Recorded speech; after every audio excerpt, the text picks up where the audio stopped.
welcome to Reality Tea Times 2, the podcast where we discuss all the trash reality TV we love to hate. I am Tanika, and today we are going to be doing one of our Christmas special episodes. We're doing Owning Manhattan with Ryan Serhant. So, just as a reminder, this is the first episode that we're doing for Owning Manhattan.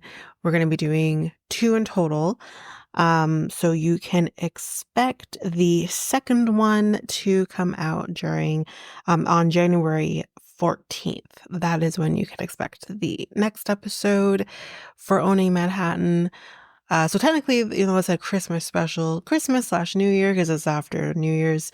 So that's what's going to be coming. Not to worry, I'm coming back soon with regular episodes. Can't say what exactly that's going to be coming up next, but we're probably going to be doing a lot of the catch-up episodes when I'm back, and we'll kind of go from there. So, without further ado, though, let's get into the episode. So, in this episode, we're going to be covering episodes 1 to 4 of Owning Manhattan. Again, this is going to be, there is another season coming for this show. I actually quite enjoyed it. So we'll see how things go, if it becomes a regular episode that we'll do during the year, or if it will be kind of something we'll do again, kind of similar to what I'm doing this year, if we'll do that again next year.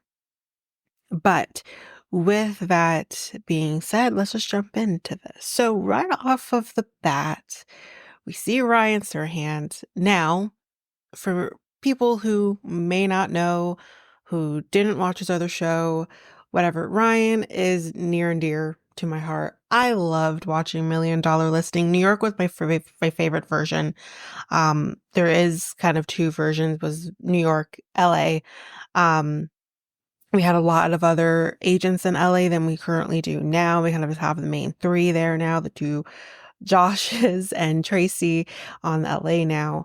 And then with New York, we kind of had Ryan, Steve, Frederick. We had other people kind of along the way too.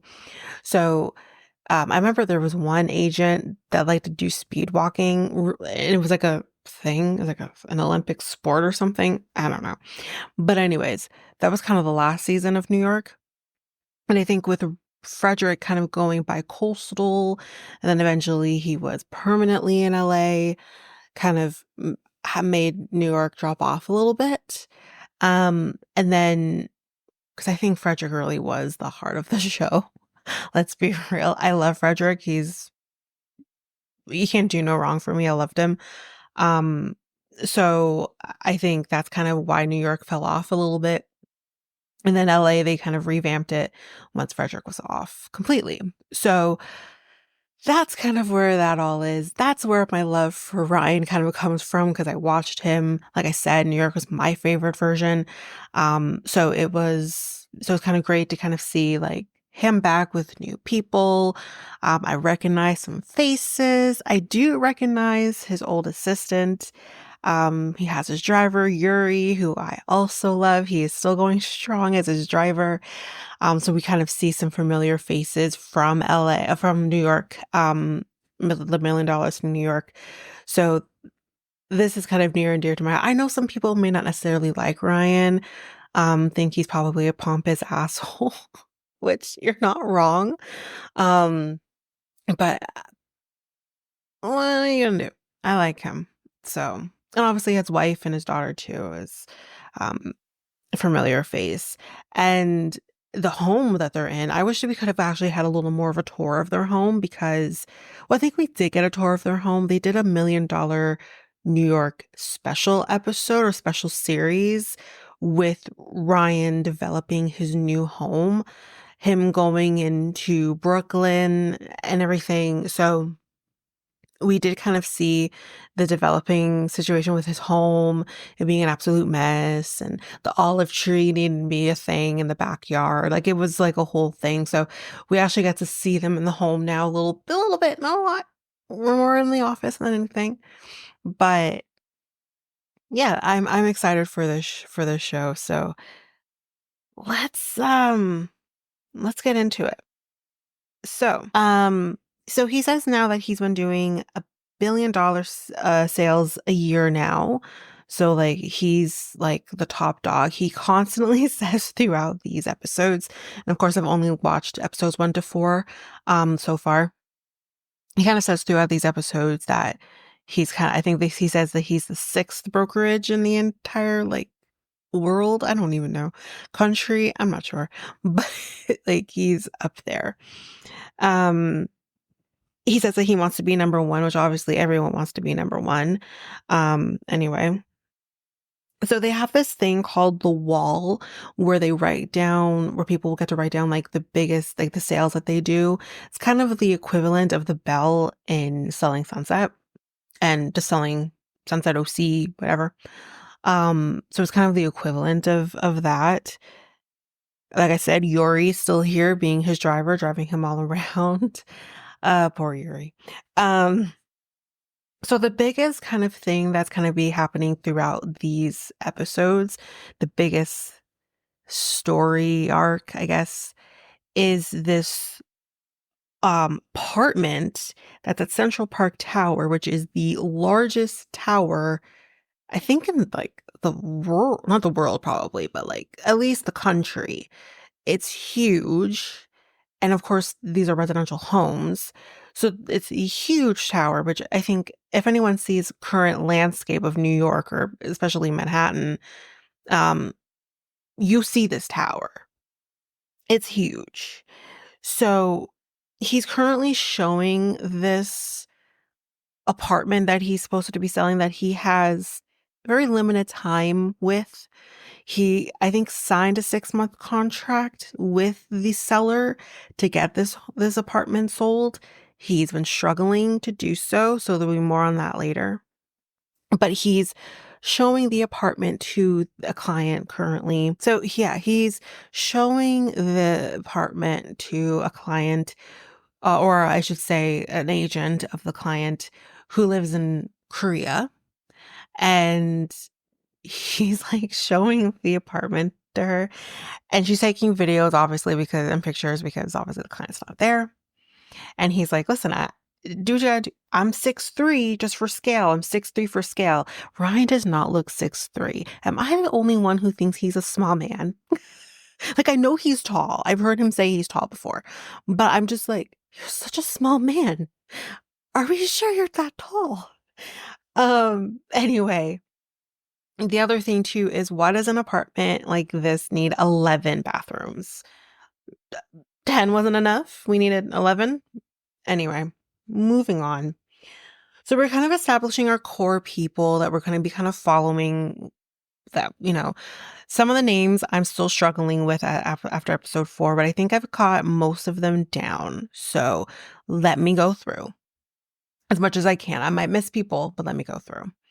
Nile is one of them. He says that he's one of the top sellers in Sirhant, which he probably is.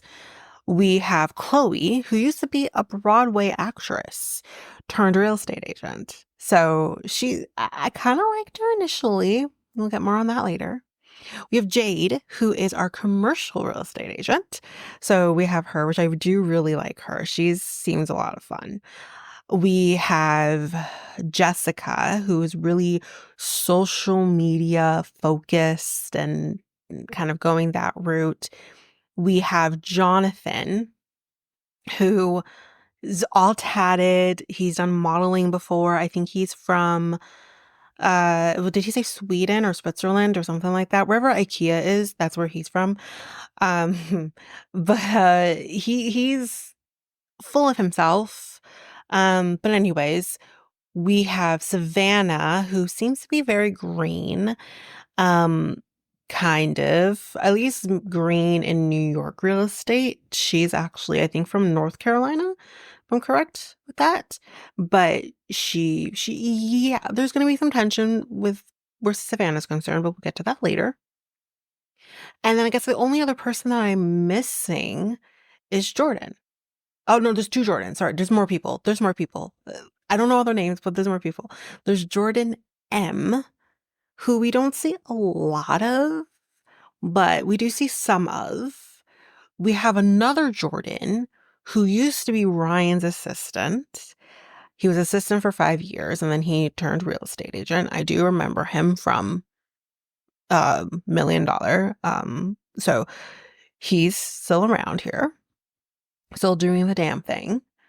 So yes, those Jordans. And then we have another couple, black couple, whose names I don't remember because we barely see them. But yeah, they're there too. They do a lot more Brooklyn real estate, I think. But she, especially, we don't hear much from him even, but her especially, she wants to get into the Manhattan market. So we'll kind of see how that goes, obviously. I think that's going to be a bone of contention. But they're a couple they're a couple, they're a team and together. So yeah. So that's our core group. I think I've covered everybody. So Ryan talks to Nile and Chloe about doing a pitch to the same client on a home that basically it's going to very similar to what we saw with Selling Sunset recently with Mary and Chelsea. Very similar to that. So we're basically going to see let the best person win type thing. So that's what we're going to kind of be saying with that. So more on that later. Then we have this quote unquote staged conversation because let's be real, I'm not sure who this was with now. I think it was Jade or someone. I don't remember who it was now because I at this point still didn't know names. It might have been Chloe and somebody else, but they're kind of like, let real estate be your boyfriend. It's, and someone's like, it's not really satisfying in other ways. So I think the person says, well, I have a bunch of clients you can help me with and blah, blah, blah. So back to that Central Park apartment that Ryan showed with the 11 bathrooms in it. It didn't happen. The clients backed out. They don't want to do it. They're going to be going a different route. So now he has to kind of go back because he was doing this promotional video on the top of the Empire State Building. And then he gets this phone call saying, oh, it's not going to happen. And then he has to kind of go back and do the promotional video and be like, I'm happy. Everything is great. Because obviously his energy is now low because he didn't get what he wanted. So with that not happening, he basically decides, listen, I think he has 3 months left on his contract. He needs to get this done. He realizes that maybe he can't get this done on his own. And I think he uses the word he failed, which that's don't do that to yourself, but whatever. So he's bringing in his top agents to help get this thing sold.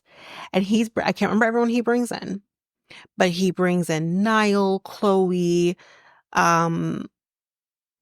I think Jordan's in there, his old assistant. I think Jonathan might have been in there too. I can't remember. But he's bringing in the top people to do this. And he says, listen, whoever gets this sold first is going to get that commission, which the commission on this apartment is $10 million. What in the Lord I don't know what I would do with $10 million. I don't even know if I've seen $10 million. I've never seen $10 million. Trust me. Anyway. So now we're done with episode 1. Let's go into episode 2. So someone mentions, and I can't remember who this was now, because again, I don't remember everyone's names. This is one of the people actually that I wouldn't consider her a core person, but she's kind of there. She kind of is like, maybe we should divide and conquer. And my guy's like, are you stupid? Or maybe I said that. No one's going to divide and conquer this. We're talking $10 million. People want that for themselves. And I think we've seen enough of these shows. I've seen, again, Top $1 Million Listing. We watched Selling Sunset. No one wants to divide and conquer when it comes to commission. Absolutely not. So then we just basically watch Ryan, because this apartment, for those who didn't see the episodes, this apartment has this humongous twirly staircase that must have, I don't even know, like there has to be about 50 to 80 steps of the on the of these like on the stairs case. It's ridiculous. So basically kind of see him going down the stairs and he's not even near the bottom. And Ryan's like, "It's a lot of stairs." That might be one of the reasons why this thing is not getting sold. Because who wants to where's the elevator within the apartment? Because I wouldn't want to do that.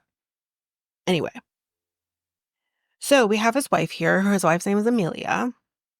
And they kind of go into like how they met and everything, which I didn't actually know because I don't I never watched Million Dollar Listing New York from the very beginning. I'm not even sure if she was in the picture from the very beginning.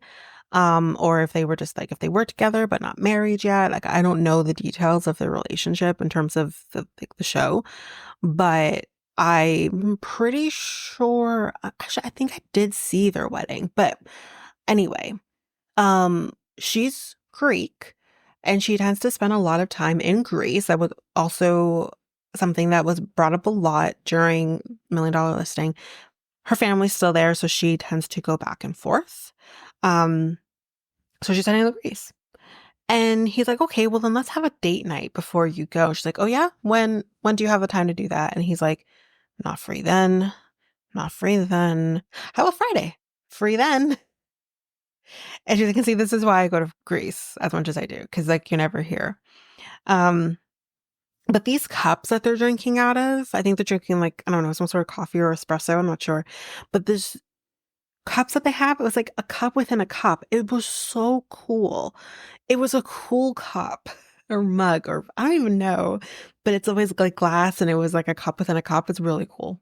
Anyway, so now we kind of meet Jade. This is the first time we meet Jade. Like I said, she's our girl who does the commercial real estate. She says that she's a very spiritual person.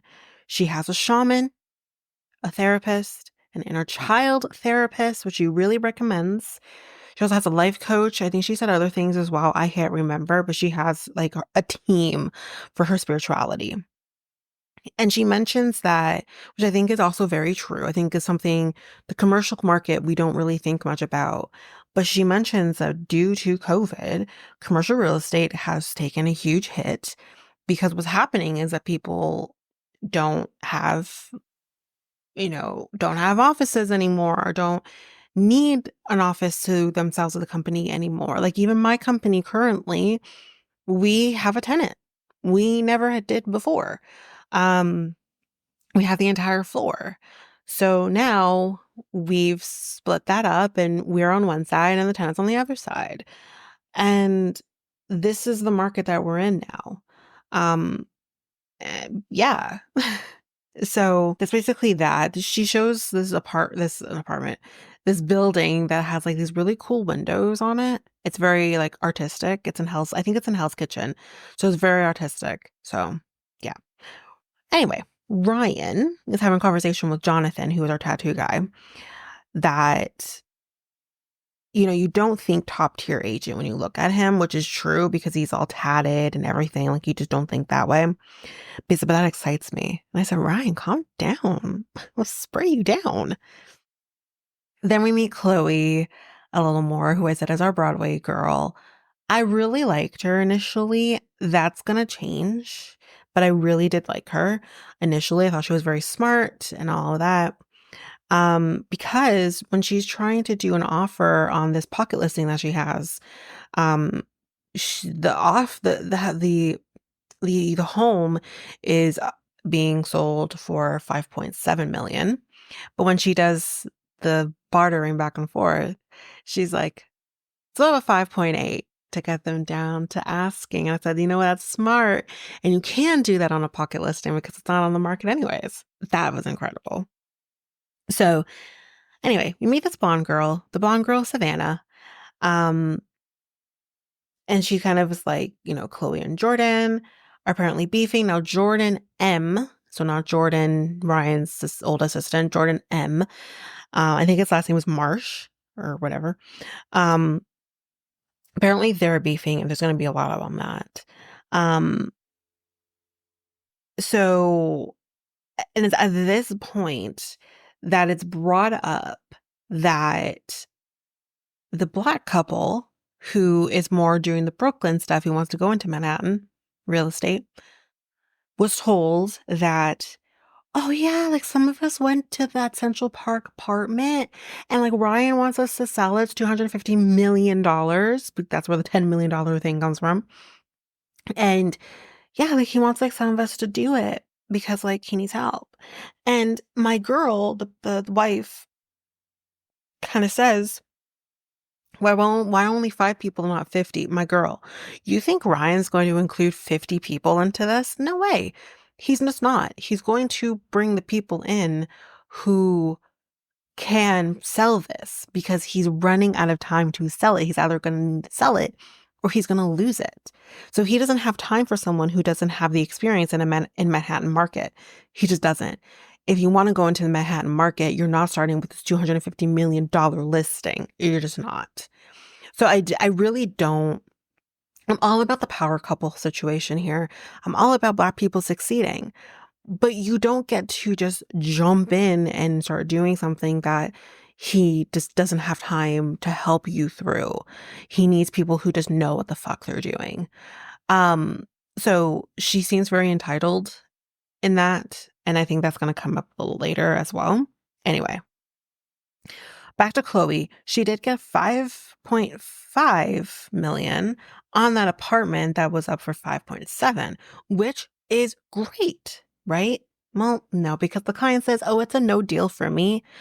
She doesn't want anything that's going to be lower than that 5.7. But that's unrealistic. You're never going to get the actual listing price unless it becomes a bidding war and you get maybe more. But you're never going to get just 5 point. You're not going to get that. Ridiculous. Anyway, so we get the pitch or the face off between Nile and Chloe. And Nile came in with a plant, bozo style. Really. He said, this looks good from the freaking trash. And he's like, here's a plant. Why are you bringing a plant to a pitch? Who does that? Because to me, it just feels like you're trying to, I don't know, buy your way into getting this listing, which is, but it's a weird choice. You come in with a plant. Anyway, the pitches are definitely strong. Ryan thinks that. And Niall tells Chloe that I think you have potential. So after they do the pitch, after they've toured the place, do the pitch, Niall and Chloe are by themselves, and Ryan and the client are talking amongst each other who's going to get the listing. And Niall, who is definitely very egotistical, is out here being like, oh, Chloe, you have potential. But like, you're not ready yet for something like this. And I said, I want this girl to get the listing to basically shove this in his face of, oh, so I only have potential. And then, like the gods heard me, Ryan comes in and he says, well, Chloe, you got it. So go off and do what you got to do. And I said, well, that should have knocked you down a few pegs, Nile. I already don't like you. It's only second episode. Anyway, so now we're at Jade's party because she was doing a party to kind of launch this commercial building that has all the art stuff with the windows and everything. And y'all, she's made a choice that I don't particularly agree with. That I think again, I don't want to get into but I know I am gonna have to. She makes a choice here, which I still like you, Jade, so I won't hold this against you, but she makes a choice by having art on the wall done by none other than Anna Delvey while in prison. She John Wayne Gacy'd while in prison. So, I mean, it's not that bad. She didn't do anything near what John Wayne Gacy did, but I'm just putting it out there. While my girl was in prison for embezzling and fraud and whatever else that she was charged with, did art in jail, in prison, and sold them. I listen, I'm not going to reward bad behavior. This isn't like a Martha Stewart type situation. And again, for those who've watched Martha Stewart's documentary on Netflix, come out the other side being like, huh, you think a little differently. But she already established a celebrity. Anna Delvey didn't. Like, I feel like we are awarding bad behavior with her having her art on this Netflix episode, having her on Dancing with the Stars. What is going on? Since when is it okay to award bad behavior to someone who broke the law? I just, uh, but anyways, it's not about Anna Delvey. Let's move on. She basically talks about how she met Anna Delvey. She was friends with a person who worked with Anna, or worked for, or with, I don't know, Anna Delvey. And then she got the connection while she was in prison, and she became friends with Anna Delvey. And I said, there are choices that were made. But anyways, um, so we finally see the reason or the argument between Chloe and Jordan M. And now understanding what the issue is. Here's the issue, y'all. Chloe has an issue because she fired her assistant and Jordan M hired her. What the fuck? So we're mad because he hired an assistant because she had no job, and you're mad that he's the one who what? What's it to you? But she's getting like upset and animated during this party. Jade is like, what in the God's name? And I didn't say this part before. Jade and Chloe are supposed to be best friends. They hang out together, they travel together, their husbands all know each other, like they're best friends. And Jade's like, what the hell? And not only that, but Ryan's here. And Ryan's kind of saying this to me like, this is unprofessional. True. So it's just like, but to me, I'm like, girl, you don't own her.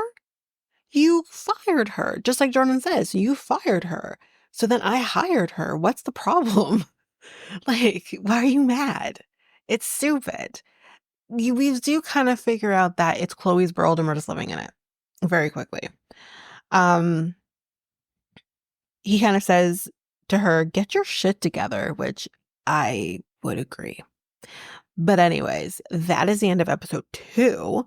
Now we're diving into episode 3. And y'all, this is kind of when the episodes are starting to pick up a little bit. So let's get into it. So we're having a get together at Jordan H's. Now, Jordan H is, that's his, I couldn't remember his initial. That's Ryan's old assistant. Jade, this is going to be him, Jade, Chloe, and I think Savannah is there too. Jade is basically everyone's there except for Chloe. And Jade kind of takes the opportunity to say, listen, I was really disappointed with the argument between Chloe and Jordan. Like, I'm supposed to be her best friend. This was supposed to be a professional situation. Why was that happening? Which is all very true. Then we kind of start talking about Jade's husband. Y'all, there seems to be some trouble in paradise with her marriage.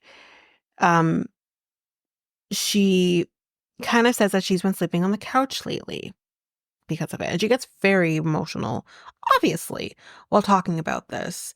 And she says that the reason she's been sleeping on the couch lately, which I think, the fuck? Send his ass to sleep on the fucking couch. What do you mean?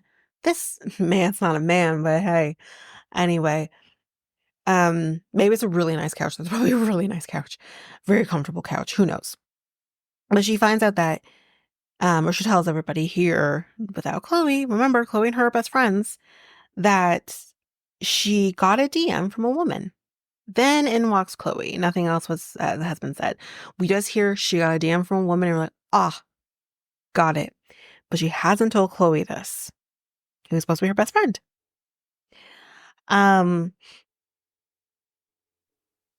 So we kind of switch gears and talk about the argument between her and Jordan M. And she's like, well, he was like yelling at my face. And I said, girl, you were also yelling at his face. Like, you think he's just going to sit there and let you yell in his face that it's this like, oh, because you're a woman? No, because you're acting stupid. You're acting like a child, in my honest opinion. So, like, yeah. Um, so Chloe, who seems to be picking up things though, says, yeah, things seemed a little off between you and your husband during the party. And Chloe's like, did I miss something? Because the looks that are going on in the room, she's like, did I miss something here? Like, what's going on? And I think it was Savannah who says she kind of opened up about some things before you got here. And without a beat, Chloe makes this about her, about how she's being wronged in this moment because she says, oh, well, good to know that you opened up to them before you opened up to me. Oh my God. Listen, just as just a running theme. No one is entitled to your life or information about your life. No one. You are entitled to tell whomever you choose or no one at all about what's going on in your life. There are some things that I can talk to Letitia about. She is my best friend and one of my closest friends, and I do feel comfortable talking to her about, if not most things, everything. But there are times, depending on the situation, where I feel more comfortable talking to somebody else. Letitia isn't always privy to everything that goes on. Most things, like I said, she is, though. Sometimes Ava's more privy to things that have happened in my life, and she knows more. It just depends on the situation or what's going on. And sometimes you don't want to dump everything on certain people, depending on what's going on in their life. And it's not to say that I won't tell you. It's just to say, it just depends on the situation. There are some things that I tell Sharon that maybe others don't necessarily know. Like that's how things are. So no one is privy to your life or is entitled to your life. It is your life to go through how you want to go through it. And whoever is has the privilege to know what's going on in your life, that's up to you. So Chloe being over here being like, well, it's good to know that you told other people before you told your best friend. But maybe there's a reason for that. And maybe what you should be saying in this moment is, I don't have an issue with her saying, why didn't you tell me? Because that's another thing she says. But I would be questioning, like, maybe but am I not a safe space for you? What can I do differently? What can I do to make this easier for you? How, like, or just, or even better, just say whatever you want to tell me, whatever you want to say. I'm here. I'm here for you when you're ready to open up. Done. It's not about you. But Chloe's maybe not the best of friends. And Jade kind of comes back and says, so, like, he cheated on me. That was obvious with the last thing we heard, but obviously Chloe wasn't here. And she says, not once, maybe not even twice. We don't even know if he's been having sex with multiple women, because when that question was asked, and I think kind of Jade does say, maybe the reason she didn't tell Chloe is that it's not about, let me comfort you in this moment. Let me be here for you. I don't care what he did. I'm just going to be here for you. She has to ask questions. And Chloe proves that in the moment. Which, yes, I can understand. There's been times where I just wanted the answers because I want to know how angry I should be. But you also have to kind of say, listen, first things first. How are you feeling? Are you okay? What do you need? Be better for your friend in this moment. Just be an ear for them. You don't need to interrogate them. But that's what Chloe kind of does. And she's like, how many times? Is there multiple women? Jay doesn't really answer that question. So we don't know. But the look on her face kind of said, there's multiple. Chloe's like, you gotta tell me things. You gotta tell me things. She doesn't have to tell you anything. And we talked about that earlier. She doesn't have to tell you anything. You are not entitled to the information just because you think you guys are best of friends. And then she takes it a step further and says, well, you don't tell me things. Like, I get resentful. Then get resentful. Be mad, be big mad that she doesn't tell you things. You are not entitled. This isn't about you. She somehow made Jade's husband cheating on her about herself, about Chloe. How? I mean, the leaps and bounds this woman went through to make this about herself, she would be amazing in the Olympics. It's incredible. Anyway, move on past that for a second. Jordan H. got arrested in Mexico, and he's talking to Ryan, and Ryan's like, "So, did you get arrested?" And Jordan's like, "Yeah, see, this is what happened. He got arrested in Mexico for peeing on a tree." Mexico is like, "Don't you dare defile our trees with your pee." What the And Ryan's like, "Yeah, like, how about we just don't do that? Because, like, I don't want the Sirhan brand being connected to people getting arrested for peeing on trees." So, anyway, he likes to call Ryan Daddy Warbucks. And trust me, he calls him Daddy more than once. And I'm like, okay. So Jade is meeting up with her astrologer in this moment to kind of figure out what's going on within the stars. But apparently, the astrologer has detected there might be issues with friends. And I said, God damn, she's good. That or she got tipped off. I go for the latter. We're just gonna pretend in my little world that she got, like, she just, the stars spoke and she delivered. So, um, so then we kind of talk about a little bit Chloe and what kind of happened with there. Moving on. Chloe has to go look at a house for her client. That is actually Jordan M's listing. So we're like, oh, really? We're going to go back and what about that now? But you know what, guys? It's okay. They talk about the elephant in the room. She apologizes. He apologizes and everything is good. Okay. She has potential to be a grown ass woman. So great. Moving on. Savannah, um, she has a really high pitched voice, kind of like Tiger Lily, kind of like that.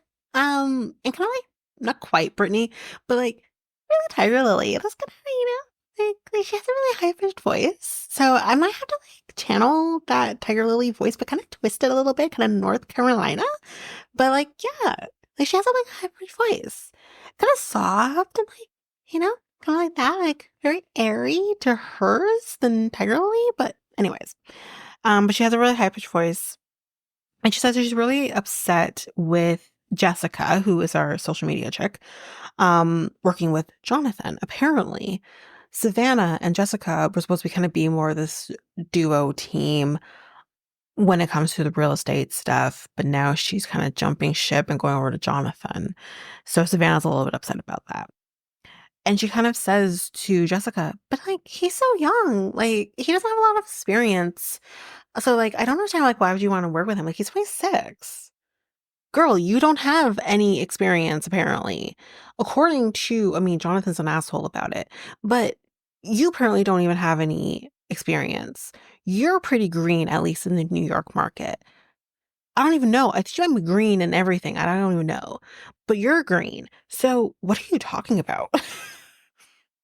But she says in this moment, okay, like, let me use this. She's like, maybe we could join forces. Like, that's okay.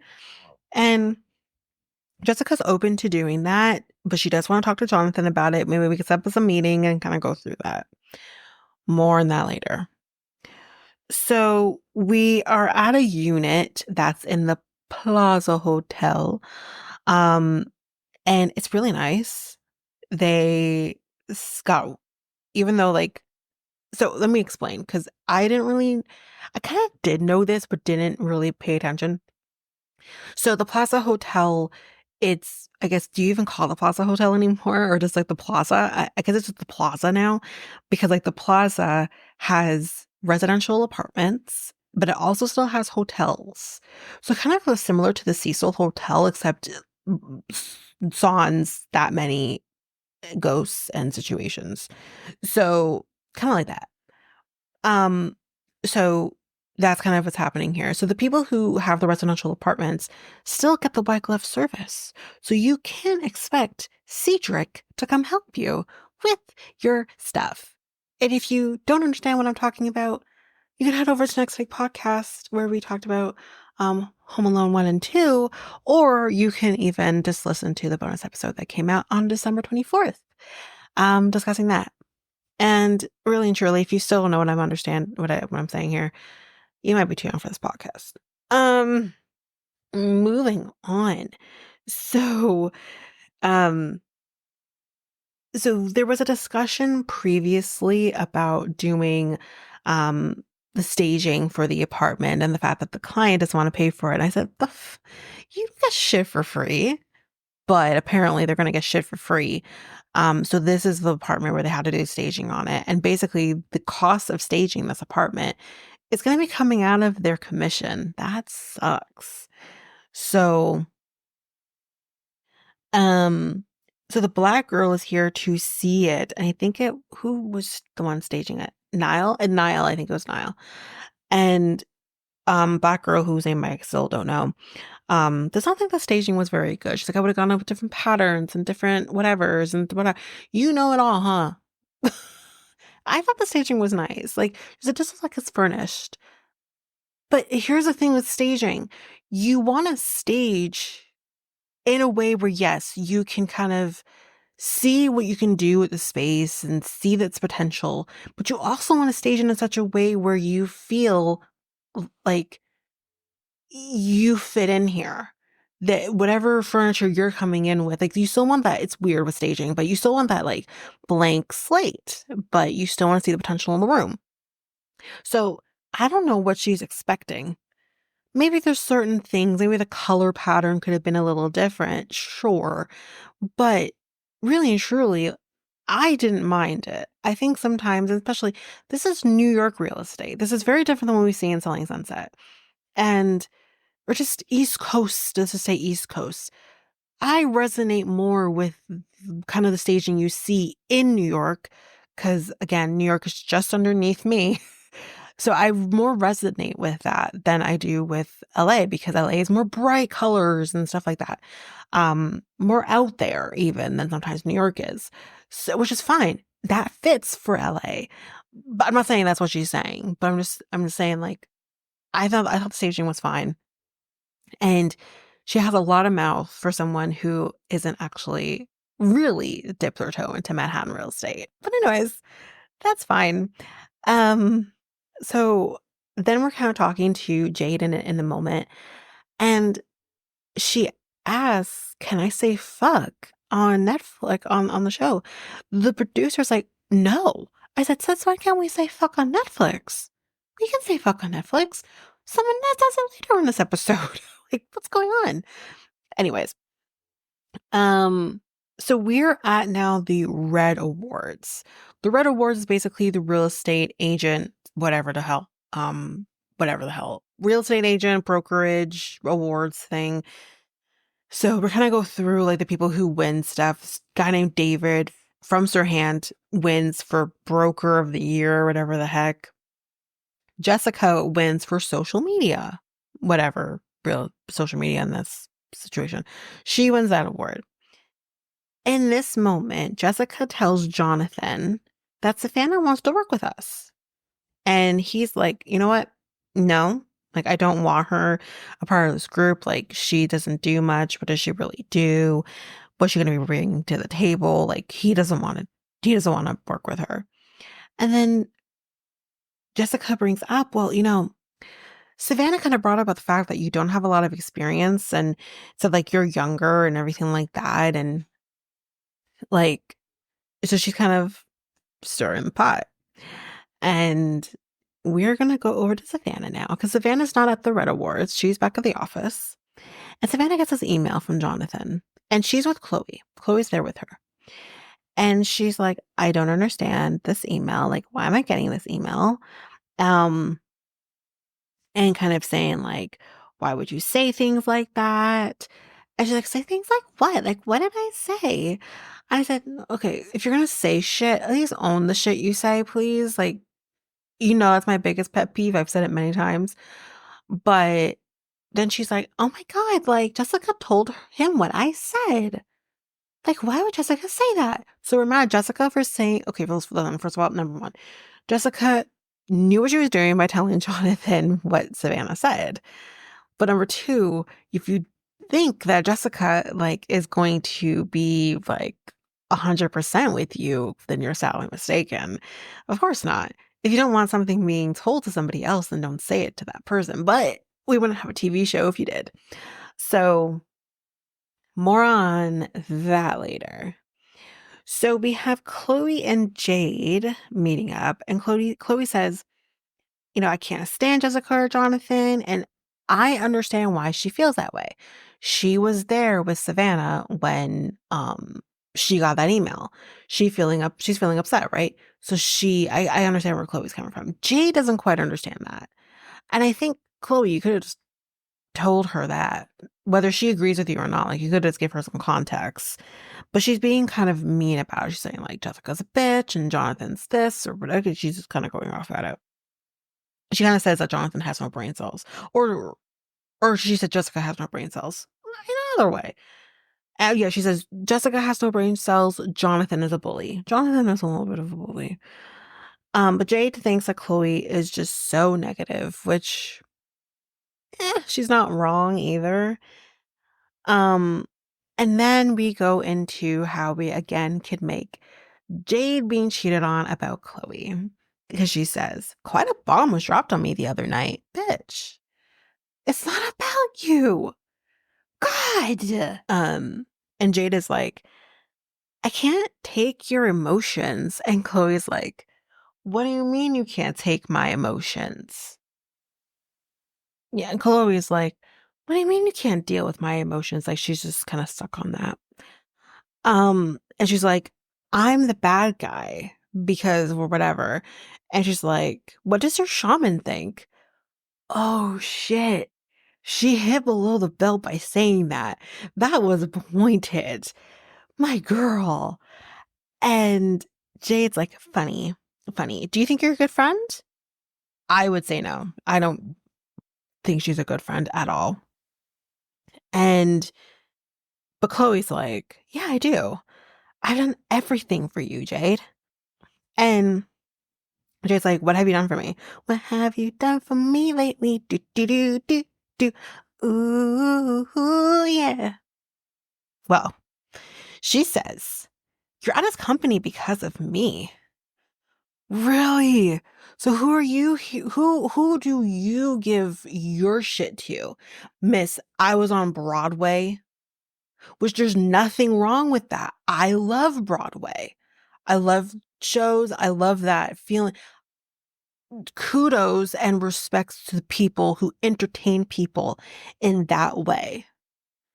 But Broadway to real estate is quite a bridge that I don't think is usually built.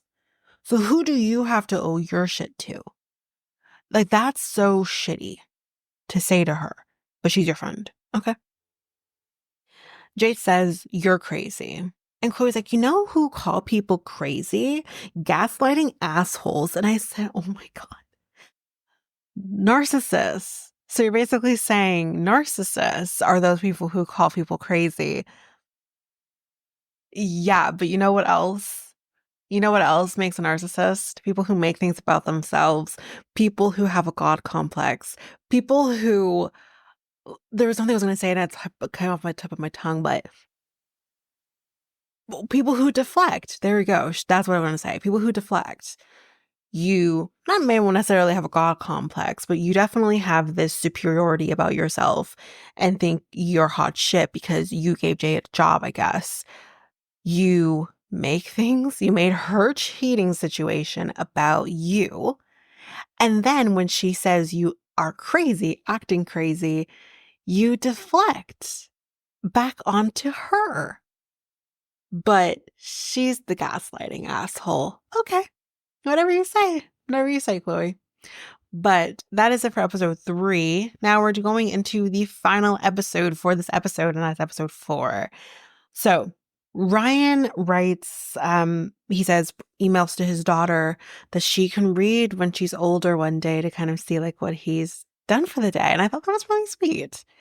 Um, Savannah walks into the room with Jessica and Jonathan, and Jessica's like, "What are you wearing, Savannah?" So we're going to ignore the huge ass elephant in the room and talk about what Savannah's wearing today. Okay. So Savannah's like, "So I got your email, Jonathan. It was really condescending. And like what you said was not nice." And he's like, "Well, I got signed by Ryan." She's like, "Well, so did I." Well, obviously everyone got signed by Ryan. I guess on a flex, but anyways. Um, and he's like, "Well, did you get a bonus?" And she kind of stares at him for a second and says, "Well, why does that matter?" Well, that answers the question. That's a no. Um, And she's like, "I didn't ask you to prove yourself, but you kind of did by saying that he doesn't have experience. So now he feels like he has to prove himself, which, whatever. I still think he's an asshole, but I'm just trying to say. But he constantly says, like, I sold $100 million one year or whatever. And she's like, with your team, you weren't the only one doing it. That's probably true. But yeah, she's like, I didn't ask you to prove yourself. And he's like, no, because I already did. Okay, damn. Um, so she's like, so I think like we shouldn't work together. I think that was established with the email. You didn't need to say it, but okay. Um, and he's like, well, how did that benefit me anyways? Shit. He's really mean. And I don't think you should be talking to anyone in this way. Um, and I think that is going to come to bite him in the ass a little later. I hope it does anyways. Ryan, don't disappoint me. Anyway, so Jordan is going to go do some shopping. I think this is the one he was shopping with Ryan. And he's going to be dishing some tea to Ryan. And he's like, I'm hearing through the grapevine that there is some poaching going on. And y'all, we see that in action, which Ryan does not agree with. But we kind of see that in action a little later in this episode. Before we do, Savannah is talking to her mom. And she says that she's been talking to other brokerages. And she's actually been considering a move away from Sirhant. Now, her mom supports her in it. I was a little confused here, but I think her mom supports her in it. But at the same time, it's kind of like, do you really want to go do that? You know, if first one to shove it doesn't work out, you can just come home. I don't think she wants to go home. Anyway, so back to the poaching situation. We literally see a poaching in action by Jonathan. So he explains here that he was at like some sort of party where he saw a broker or an agent with his client, basically got like her Instagram or something like that, and then messaged her on Instagram, which was like spot the difference between if you're flirting with the girl or if you're trying to get the client. Spot the difference, because my God, he literally is like, so how long have you known him? You don't know that agent. Has he gotten you anything lately? Well, I mean, give me 2 days. If I don't get June a new apartment, then you can go back over to that guy. Seriously, y'all, spot the difference. Because he's like, if this was like a different situation and he wasn't trying to get a client, the only difference is, let me give you my dick. That's if you don't like it after 2 days, you can go back to him. That's literally the difference. It was so weird. But anyways, we see it in action. We see him poaching this client. I don't know, man. Savannah then goes to Ryan to give him, well, I think her notice. Now, I don't hate the game in this situation. I think she's literally doing what I've done. I think a lot of us have done, is going to your employer and being like, listen, somebody else wants me. Here's what they're giving me. What can you do to make that worth my while to stay here, because I want to stay here. Except Ryan doesn't bite in the same way that I think she is expecting him to, which kind of goes to show you're not as valuable in this company than you think you are. Difference with me is I did that and they're like, no, don't go, you know? So you feel you feel, okay, I am valued here. I don't think that's the case with her. So Ryan kind of says, well, what would you, or she says to Ryan, what would you do? Like, this is John Quinones, and she wants to know, what would you do? This is not what would you do. Do what you got to do. So he says, well, I would stay.